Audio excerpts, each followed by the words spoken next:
اپنے نبی کو یہ کہہ رہا ہے کہ تم اپنی بیویوں سے یہ کہہ دو کہ اگر دنیا اور دنیا کا سامان اور دنیا کی چیزیں تمہیں چاہیے اور تم یہ چاہتی ہو، آخرت کی طرف رغبت اگر نہیں ہے تو آ جاؤ، میں تم سب کو آزاد کر دوں، اور اگر آخرت کی رغبت ہے، نبی کے ساتھ زندگی گزارنی ہے، تو یہ زندگی مشقت والی اور آزمائش والی زندگی ہوگی۔ ازواج مطہرات سے ناراض ہوئے سیدنا انس بیان کرتے ہیں صحیح بخاری میں اور دوسری احادیث میں یہ بات موجود ہے کہ آلا رسول اللہ صلی اللہ علیہ وسلم من نسائه، آپ علیہ الصلاۃ والسلام نے ایلا کیا، یعنی بیویوں سے دور رہنے کی قسم کھا لی 1 مہینے کے لیے۔ وکانت فکت رجلہ، آپ کے ایک پیر میں موچ بھی آ گئی تھی، اس لیے آپ اوپر کے اپنے بالا خانے میں تشریف رکھے ہوئے تھے، حتیٰ کہ 29 دن جب پورے ہوئے تو ثم نزل، تو آپ اتر کے نیچے آئے اور آپ نے رجوع کر لیا۔ فقالوا یا رسول اللہ آلیت شہرا، عرض کیا گیا کہ یا رسول اللہ آپ نے تو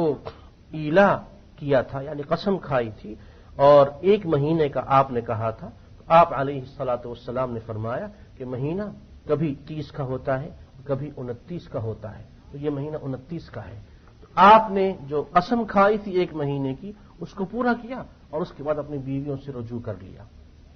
اور یہ ازواج مطہرات کی تنبیہ کے لیے یہ بات ہوئی۔ اور اسی طریقے پہ یہی وہ تعلی ہے جس کے بارے میں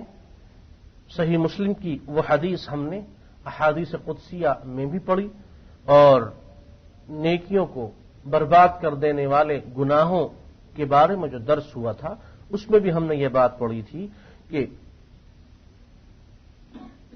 ایک شخص نے جب یہ کہا کہ واللہ ایک شخص نے جب یہ کہا قسم کھا کر کہ واللہ لا یغفر اللہ لفلان، ایک آدمی نے قسم کھائی اس بات پر کہ اللہ کی قسم فلاں آدمی کی مغفرت نہیں ہو سکتی، اس کی اللہ مغفرت نہیں کرے گا، تو اللہ تعالی نے ارشاد فرمایا وَإِنَّ اللَّهَ تَعَالَى قَالَ مَنْ ذَا الَّذِي يَتَأَلَّى عَلَيَّ، کون ہے جو مجھ پہ قسمیں کھاتا ہے، جو مجھے قسم دلواتا ہے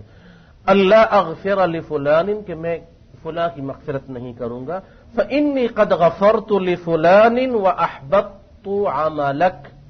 میں نے اس آدمی کی مغفرت کر دی اور تیرا سارا عمل میں نے ضائع کر دیا۔ تعلی کے معنی کسی بات کے نہ کرنے پر قسم کھانا، تو اس شخص نے یہ قسم کھائی تھی کہ اللہ تعالی اس فلاں آدمی کی مغفرت نہیں کرے گا، تو یہ تعلی ہے، اس سے منع کیا گیا۔ اور اسی طریقے پہ قسم کھانے کے اس لفظ کو اور اس مفہوم کو ایک دوسری حدیث میں بیان کیا گیا ہے کہ سیدنا انس رضی اللہ عنہ یہ فرماتے ہیں کہ خرجت مع جریر بن عبد اللہ البجلی فی سفر فکان یخدمنی، سیدنا انس ایک سفر میں تھے اور اس سفر میں ایک دوسرے صحابی ہیں جریر بن عبداللہ، یہ اس سفر میں سیدنا انس کی بہت خدمت کرتے رہے اور ان کو خدمت کرنے کا موقع نہ دیا، جبکہ یہ سیدنا انس سے عمر میں بہت زیادہ بڑے ہیں، سیدنا انس چھوٹے ہیں، جوان ہیں، اور یہ جریر بن عبداللہ بوڑھے ہیں، اس کے باوجود سارے سفر میں خدمت کرتے ہیں۔ تو انس یہ کہتے ہیں رضی اللہ عنہ کہ میں نے ان کو منع کیا، تو انہوں نے مجھے جواب میں کہا کہ میں نے یہ دیکھا کہ انصار نے آپ علیہ الصلاۃ والسلام کی بہت خدمت کی ہے، یعنی مدینہ منورہ میں سیدنا انس نے یہ دیکھا کہ جتنے انصاری صحابہ ہیں انہوں نے رسول کریم علیہ الصلاۃ والسلام کی بہت خدمت کی۔ تو سیدنا انس کو یہ کہتے ہیں جریر بن عبداللہ کہ میں نے جب یہ دیکھا تو میں نے اس وقت یہ قسم کھا لی، آلیتو، میں نے اس بات پر قسم کھا لی کہ اللہ اصحب احدا منہم الا خدمت، میں نے وہ جب خدمت دیکھی تو قسم کھا لی کہ اگر میرا کبھی بھی کسی انصاری کے ساتھ سفر ہوا تو میں اسے اپنی خدمت نہیں کرنے دوں گا، بلکہ میں اس کی خدمت کروں گا کہ انصاری سارے کے سارے یہ خدمتگار تھے نبی علیہ الصلاۃ والسلام کے۔ تو اعلیٰ اور اعلیٰ کا لفظ اس میں آیا۔ تو یہ سورہ بقرہ کی 2 آیات تھیں، آیت نمبر 226 اور آیت نمبر 227، ان دو آیات میں ہمیں ایلا کے مسئلے کے بارے میں بتایا گیا کہ ایلا کا مسئلہ کیا ہے، اس کی ایلا کی تعریف کیا ہے، اس کا حکم کیا ہے کہ وہ مدت جس مخصوص مدت تک کے لیے بیوی سے دور رہنے کی قسم کھا لی جائے، مدت کے اختتام پر اگر رجوع کر لیا جائے تو یہ بہتر ہے، اور اس شخص پر کفارہ قسم کا اس لیے نہیں ہے کہ اس نے اپنی مدت پوری کر لی، اور اگر مدت متعین ہے اور اس متعین مدت کے پورا ہونے سے پہلے اس نے رجوع کر لیا، یہ کام پسندیدہ ہے، اچھا ہے، لیکن کیونکہ قسم کھا لی تھی اس لیے قسم کا کفارہ دینا ہوگا۔ اور طلاق کا اختیار بھی شوہر کو حاصل ہے، یہ چیز جائز ہے اگر وہ یہ دیکھتا ہے کہ بیوی کو طلاق دے دی جائے، لیکن بہرحال طلاق اللہ کی نگاہ میں پسندیدہ عمل نہیں ہے۔ اور انہی دو آیات سے ہمیں یہ شرعی مسئلہ بھی معلوم ہوا،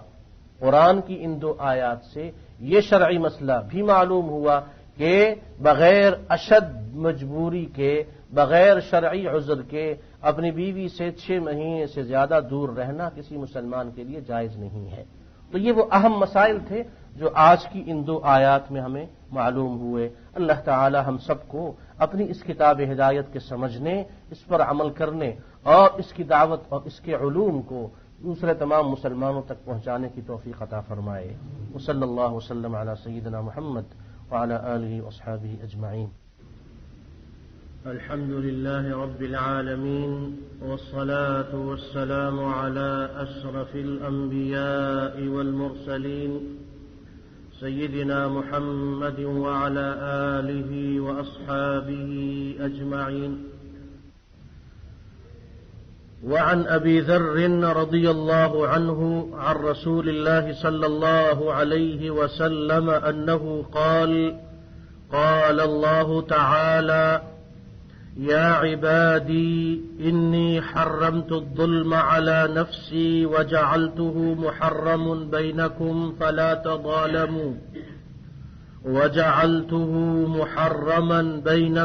فلا تظالموا يا عبادي كلكم ضال إلا من هديته فاستهدوني أهدكم يا عبادي كلكم جائع إلا من أطعمته فاستطعموني أطعمكم يا عبادي كلكم عار إلا من كسوته فاستكسوني أكسكم يا عبادي إنكم تخطئون بالليل والنهار وأنا أغفر الذنوب جميعا فاستغفروني أغفر لكم يا عبادي إنكم لن تبلغوا ضري فتضروني ولن تبلغوا نفعي فتنفعوني يا عبادي لو أن أولكم وآخركم وإنسكم وجنكم كانوا على أتقى قلب رجل واحد منكم ما زاد ذلك في ملكي شيئا لو أن أولكم وآخركم وإنسكم وجنكم كانوا على أفجر قلب رجل واحد منكم ما نقص ذلك من ملكي شيئا يا عبادي لو أن أولكم وآخركم وإنسكم وجنكم قاموا في صعيد واحد فسألوني فأعطيت كل إنسان مسألته ما نقص ذلك مما عندي إلا كما ينقص المخيط إذا أدخل البحر يا عبادي إنما هي أعمالكم أحصيها لكم ثم أوفيكم إياها فمن وجد خيرا فليحمد الله ومن وجد غير ذلك فلا يلومن إلا نفسه۔ اس سے پہلے اس سے قبل جو ایک سلسلہ ہم نے شروع کیا اور اس سلسلے میں ان احادیث کو ہم پڑھ رہے ہیں جن کو احادیث قدسیہ کہا جاتا ہے، اور اس سلسلے میں اس سے قبل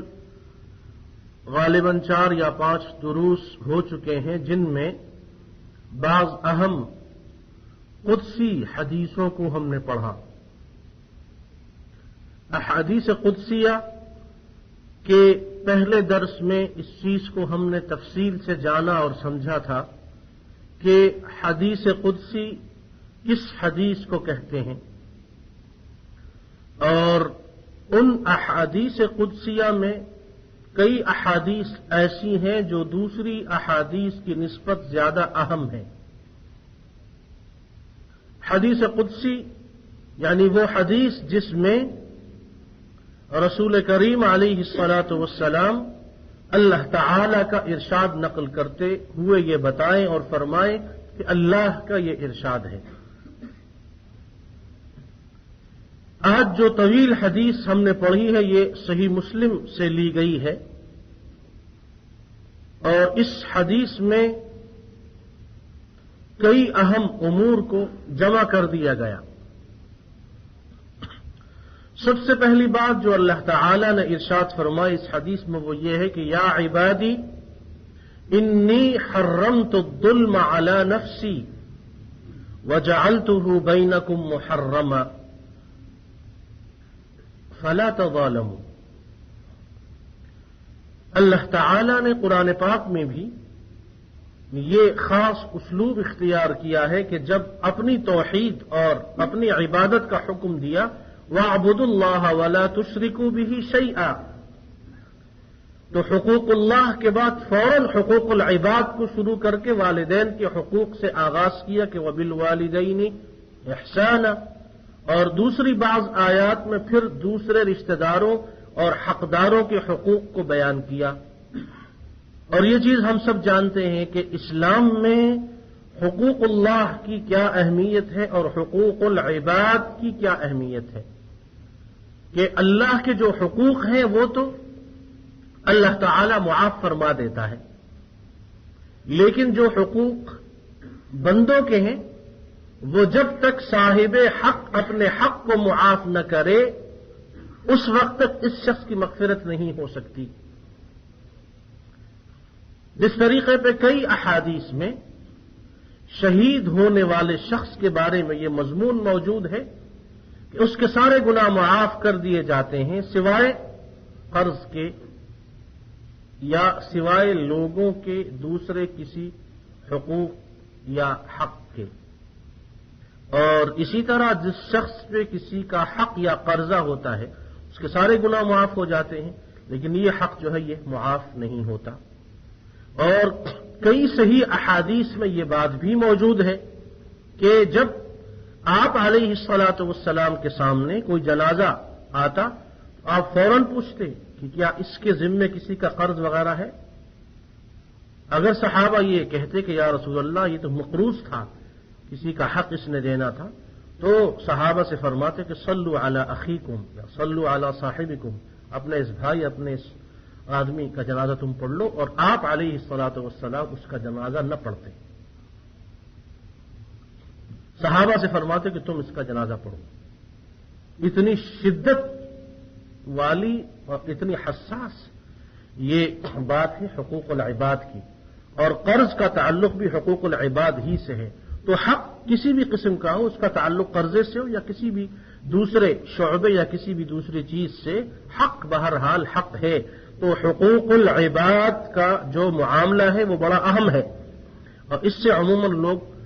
غفلت برتتے ہیں اور اس کا خیال نہیں کرتے، حالانکہ یہ بڑا اہم معاملہ ہے۔ اور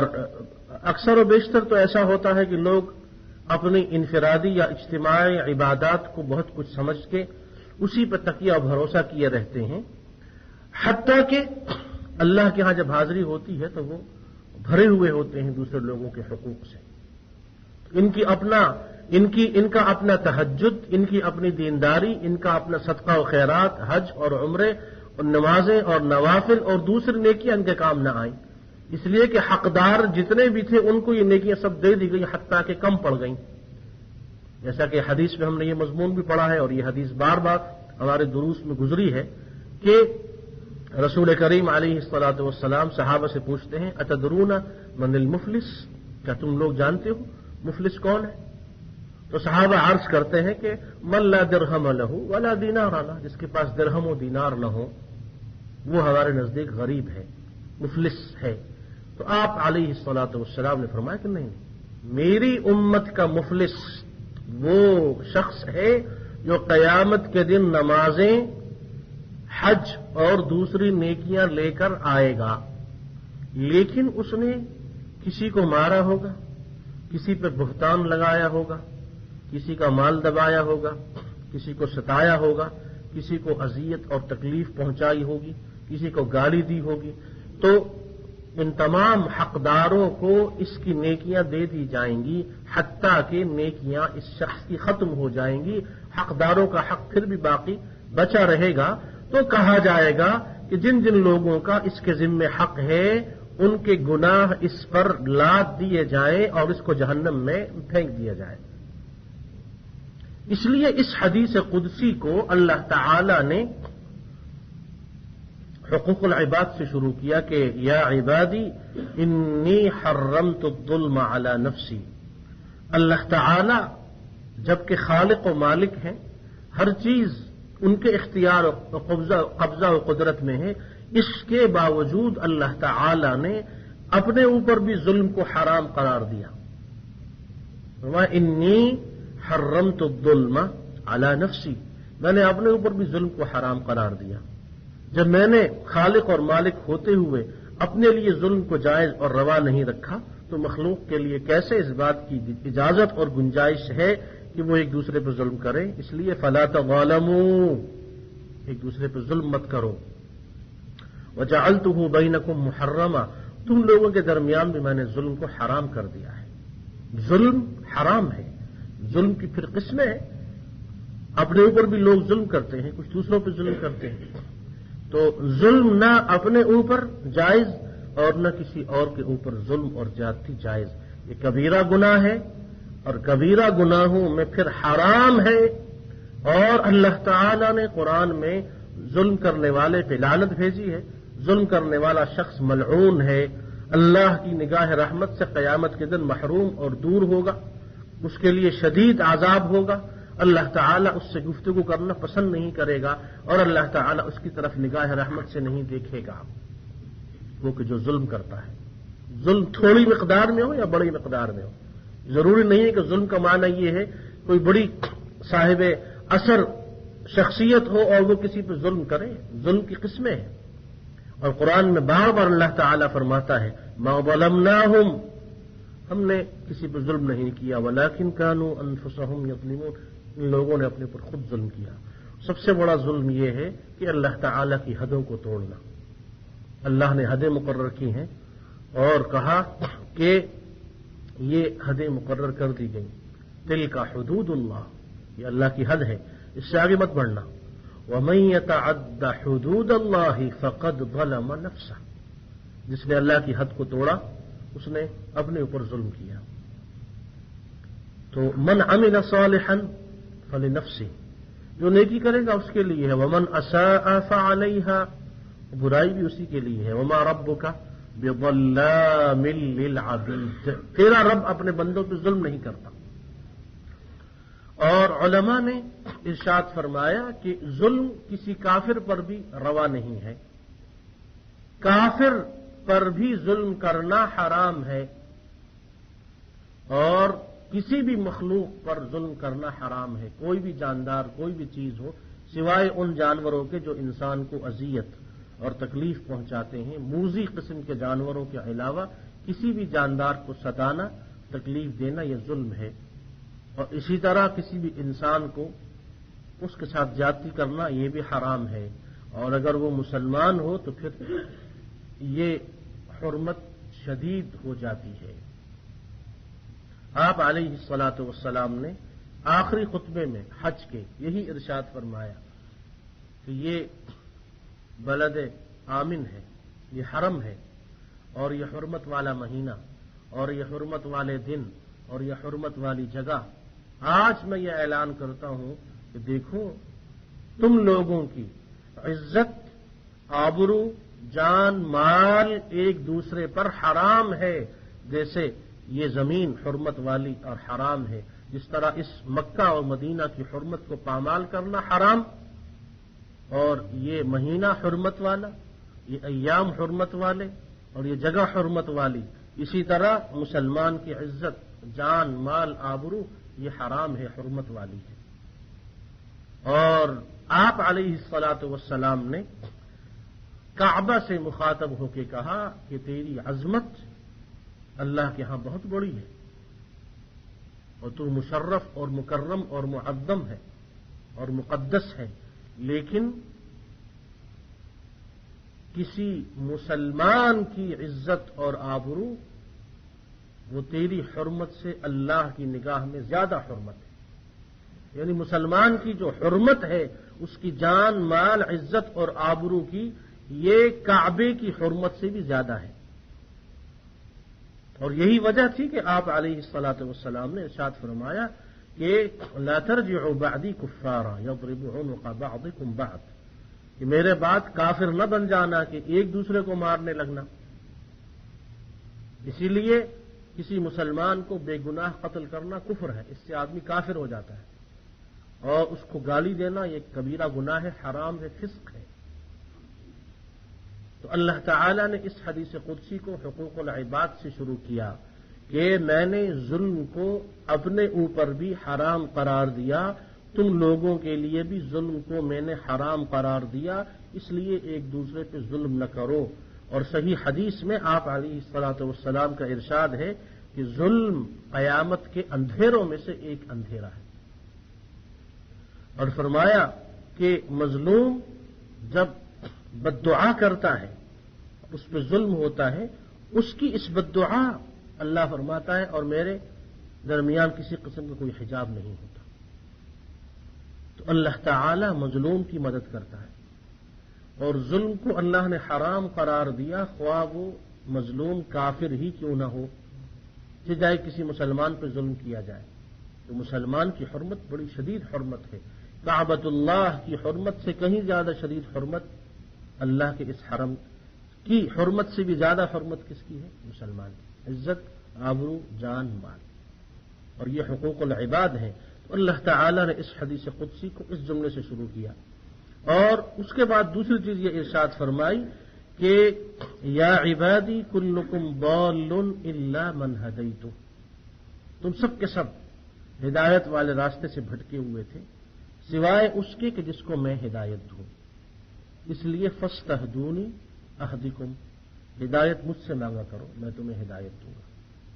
اس حدیث قدسی میں دوسری چیز اس کا تعلق انسان کی گمراہی اور ہدایت سے ہے، اور یہ چیز بھی قرآن میں بار بار ہمیں بیان کر دی ہمارے سامنے کہ اللہ تعالی ہی جس کے بارے میں چاہے ہدایت کا فیصلہ فرمائے، جس کے بارے میں چاہے گمراہی کا فیصلہ فرمائے۔ تو ہدایت اور گمراہی کے فیصلے اللہ کی طرف سے۔ البتہ یہ ضرور ہے کہ ہدایت عام اور خاص کے ضمن میں ہم نے اس چیز کو پڑھا اور بیان کیا کہ وہ کہ جو اللہ تعالی سے ہدایت کو مانگتا ہے، طلب کرتا ہے، اور صدق دل سے، اخلاص سے یہ دعا کرتا ہے کہ اے اللہ مجھے صحیح راستے کی ہدایت دے دے، اور مجھے اس ہدایت پہ ہمیشہ زندہ رکھ، اور میرا خاتمہ اسی ہدایت اور اسلام پر کر، تو اللہ تعالیٰ اسے کبھی گمراہ نہیں کرتا۔ تو ہدایت اللہ تعالی کی طرف سے، اس لیے فرمایا اس حدیث قدسی میں اللہ نے خود کہ فاستہدونی اہدکم، مجھ سے ہدایت مانگو میں تمہیں ہدایت دوں گا۔ اور پھر اللہ تعالی نے خود اپنے بندوں کو جو دعا سکھائی اور اپنی تعریف خود سکھائی سورہ فاتحہ کی شکل میں، جو نماز کی ہر رکعت میں مسلمان پڑھتے ہیں، اس میں بھی بندے کو یہی چیز سکھائی گئی کہ تم اللہ تعالی سے ہمیشہ صراط مستقیم پر، سیدھے راستے پر چلنے کی ہدایت مانگتے رہو، اہدنا الصراط المستقیم۔ تو ہدایت اللہ تعالی کی طرف سے، اور پھر یہ کہ اس ہدایت کے اسباب ہیں جن کی تفصیل کا یہ وقت نہیں ہے، اور اسی طرح گمراہی کے اسباب ہیں کہ وہ لوگ کہ جو عمدن خود قصدن جان بوجھ کے ہدایت والے راستے کو اختیار نہیں کرتے، اور ان اسباب کو ترک کر دیتے ہیں جن کے ذریعے اللہ تعالی ہدایت دیتا ہے، تو اللہ تعالی ہدایت کسی پہ مسلط نہیں کرتا۔ ہدایت وہ چیز ہے جو طلب کی جاتی ہے، اللہ تعالی بغیر طلب کی ہدایت کسی کو نہیں دیتا۔ یہ وہ چیز ہے جو یوں ہی کسی کو نہیں دی جاتی، بلکہ یہ طلب کرنے پہ دی جاتی ہے۔ اور تیسری چیز یہاں اس حدیث قدسی میں ارشاد فرمائی وہ یہ ہے کہ جہاں تک اللہ تعالی کی ربوبیت کا تعلق ہے کہ اللہ تعالی خالق ہیں، اللہ تعالی مالک ہیں، اللہ تعالی ہی رازق ہیں، تو اس عقیدے کی مضبوطی کے لیے یہاں اس ہدایت کی فوراً بعد پھر کھانے پینے کے مسائل کو اور ان چیزوں کو جن کا تعلق انسان کی زندگی اور روزمرہ اشیاء سے ہے اس کو بیان کیا کہ کہیں ایسا نہ ہو کہ اس شخص کے دل میں اور اس کے ذہن میں یہ خیال پیدا ہو کہ شاید اللہ کے علاوہ کوئی اور بھی ہے۔ اور قرآن میں اللہ نے اس چیز کو بیان کر دیا کہ یا ایھا الناس اذکروا نعمت اللہ علیکم هل من خالق غیر اللہ یرزقکم من السماء والارض۔ سوچو، غور و فکر کرو، دیکھو کہ اللہ کے سوا کوئی اور ہے جو تمہیں زمینوں اور آسمانوں سے رزق دیتا ہے؟ زمین کا سینہ چیر کر اور آسمان کی چھت پھاڑ کر تمہاری رزق اس کی فراہمی کس کی طرف سے ہوگی؟ هل من خالق غیر اللہ یرزقکم من السماء والارض لا الہ الا ہو فأنا تؤفکون۔ یا عبادی کلکم جائع الا من اطعمتہ، تم سب بھوکے سوائے اس کے جس کو میں کھانا کھلاؤں۔ اور ایک دوسری حدیث قدسی میں اسی مضمون کو دوسرے ایک انداز سے اللہ تعالی نے یوں بیان کیا ہے، اس میں اللہ تعالی اپنے بندوں کے حقوق ہی کو بیان کرتے ہوئے اس چیز کو بیان فرماتا ہے کہ اے میرے بندے، میں بھوکا تھا تو نے مجھے کھانا نہیں کھلایا، اور اے میرے بندے میں پیاسا تھا تو نے مجھے پانی نہیں پلایا، اور اے میرے بندے مجھے کپڑے کی ضرورت تھی تو نے مجھے کپڑا نہیں پہنایا۔ تو اس قسم کی کئی اشیاء کو بیان کرتے ہوئے جب بندہ اللہ تعالی سے یہ کہتا ہے کہ اے اللہ، آپ تو احکم الحاکمین ہیں، آپ تو خالق و مالک ہیں، آپ تو رازق ہیں، مالک ہیں، ہر چیز آپ کے قبضہ قدرت اور اختیار میں ہے، آپ کو ہم کیسے کھانا کھلاتے، آپ کو ہم کیسے کپڑا پہناتے، آپ کو ہم کیسے پانی پلاتے؟ اللہ کی طرف سے کہا جاتا ہے کہ وہ میرا فلاں بندہ دنیا کی زندگی میں تم جانتے تھے کہ وہ بھوکا ہے، اگر تم اس کو کھانا کھلاتے تو مجھے اس کے پاس پاتے، اور اگر تم اس کو کپڑا پہناتے اس کی جزا مجھ سے تم پا لیتے، اور اگر تم اس کو پانی پلاتے اس کا بدلہ میں تمہیں دیتا۔ اس حدیث قدسی میں اللہ تعالی حقوق یعنی عباد بندوں کے حقوق کو اس انداز سے بیان کرتے ہیں، اس رغبت والے انداز سے کہ مسلمان معاشرے میں ایک دوسرے کی خدمت کرنے، ایک دوسرے کی مدد کرنے کا جذبہ پیدا ہو۔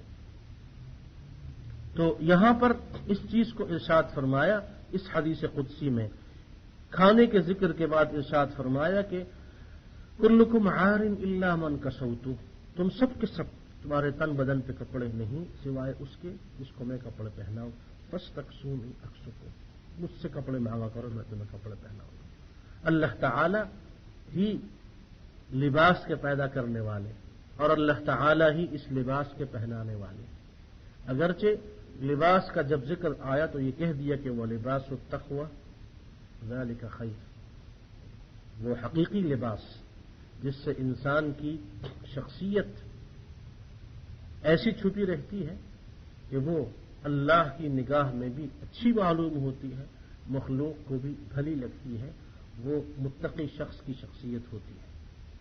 کتنے وہ ہیں کہ جو قیمتی لباس پہن کر بھی بے لباس ہوتے ہیں، اور کتنے وہ ہیں کہ جو پھٹے پرانے لباس پہن کر بھی لوگوں کی نگاہ میں ان سے زیادہ معزز اور کوئی نہیں ہوتا۔ اس لیے فرمایا کہ اللہ من کسوتہ فاستکسونی اکسکم، ستر پوشی اس کا تعلق اللہ سے ہے، اور اللہ تعالی کے اسماء مبارکہ میں ایک نام یہ بھی ہے کہ وہ عیوب پہ پردہ ڈالنے والا ہے۔ وہ عیوب پہ اگر پردہ نہ ڈالتا تو دنیا کی زندگی میں کوئی بھی کسی سے آنکھیں نہ ملا پاتا، ہر ایک کو ایک دوسرے کی حقیقت کا علم ہو جاتا اور بہت ساروں کا بھانڈا بیچ چوراہے کے پھوٹ پڑتا، ٹوٹ جاتا۔ اور یہ قیامت کے دن یہ نقشہ جب انسان دیکھیں گے تب معلوم ہوگا، جب اللہ کی طرف سے کہا جائے گا کہ وامتازوا اليوم ایھا المجرمون، مجرم جب الگ کر دیے جائیں گے وہاں پھر لوگوں کو اس وقت پتہ چلے گا کہ ہائے یہ لوگ کہ جن کو ہم کیا کچھ سمجھتے تھے۔ کچھ وہاں یہ کہیں گے کہ الم نکم معکم، ہم تو تمہارے ساتھ تھے، کیا ہو گیا؟ یہ اللہ کی مہربانی ہے کہ دنیا کی زندگی میں اللہ تعالی نے سب پہ پردہ ڈالا ہوا ہے، سب کے عیوب ہمارے آپ کے، ہم سب کے عیوب اس میں چھپائے ہوئے ہیں۔ صلی اللہ وسلم علی سیدنا محمد وعلی سیدنا محمد وعلی سیدنا محمد وعلی سیدنا محمد وعلی